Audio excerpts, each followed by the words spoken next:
भारत एक सोच देख रहे हैं आप और आपके साथ मैं हूं शनन। दोस्तों, प्रतापगढ़ पहुंचे अखिलेश यादव ने राजा भैया को पहचानने से इनकार कर दिया। जब एक पत्रकार ने उनसे ये सवाल पूछा कि आप राजा भैया से नाराज हैं क्या, तो अखिलेश यादव एक बार नहीं बल्कि 3 बार ये कहते हुए नजर आए कि ये कौन है, मैं नहीं जानता, किसके बारे में तुम पूछ रहे हो। राजा भैया से इतनी नाराजगी क्यों है आप? ये कौन है? किनका नाम ले रहे हो आप? कौन ले नाम ले रहे हो? ये कौन है? कौन है ये? कौन है? तो आखिर अखिलेश यादव राजा भैया को क्यों नहीं पहचानते? राजनीति में कोई इतना जल्दी किसी को नहीं भूल जाता। अखिलेश तो मुलायम के बेटे हैं। मुलायम के बारे में कहा जाता है कि कार्यकर्ता उन्हें नाम से याद रहते हैं। फिर अखिलेश इतना जल्दी राजा भैया को कैसे भूल गए? राजा भैया तो अखिलेश की कैबिनेट में मिनिस्टर तक रहे, जेल मंत्री रहे। तो फिर आखिर अखिलेश राजा भैया को पहचानने से इनकार क्यों कर रहे हैं? आज हम आपको ये विस्तार से बताएंगे कि राजा भैया को बार बार पहचानने से अखिलेश इनकार क्यों कर रहे हैं। दरअसल समाजवादी पार्टी पिछड़े, दलितों और मुसलमानों की राजनीति करती, जबकि राजा भैया की राजनीति ठाकुरों के इर्द गिर्द घूमती। समाजवादी पार्टी इस बात को बखूबी समझती है कि अगर वो ठाकुरों पर जोर भी देगी तो ज़्यादा से ज़्यादा 1-2 सीटों पर ही उन्हें जीत हासिल हो सकती है। लेकिन अगर ठाकुरों के साथ वो गठबंधन की बात करती है, राजा भैया को तवज्जो देती है, तो इससे मुस्लिम, पिछड़ी जातियां और ख़ास करके दलित तबका जो है वो नाराज़ हो सकता है।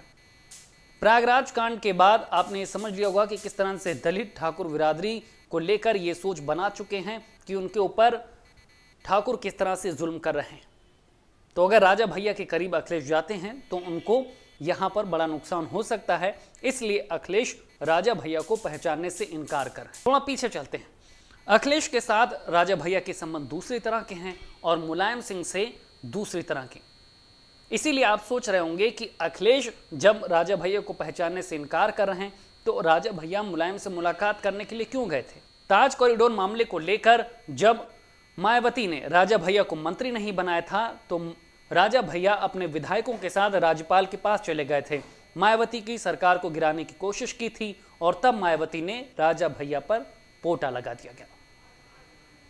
बाद में जब मुलायम सिंह की सरकार आई तो मुलायम ने सबसे पहले कैबिनेट की बैठक में अपनी कलम से जिस मुद्दे पर मुहर लगाई वो थी राजा भैया के ऊपर से पोटा हटाने की।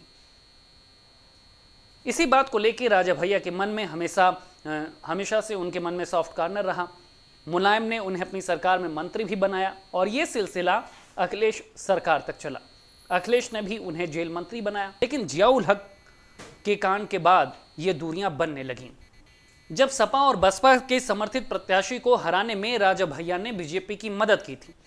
राजा भैया अब जनसत्ता पार्टी बना चुके हैं। उनकी करीबी योगी आदित्यनाथ से भी दिखी है।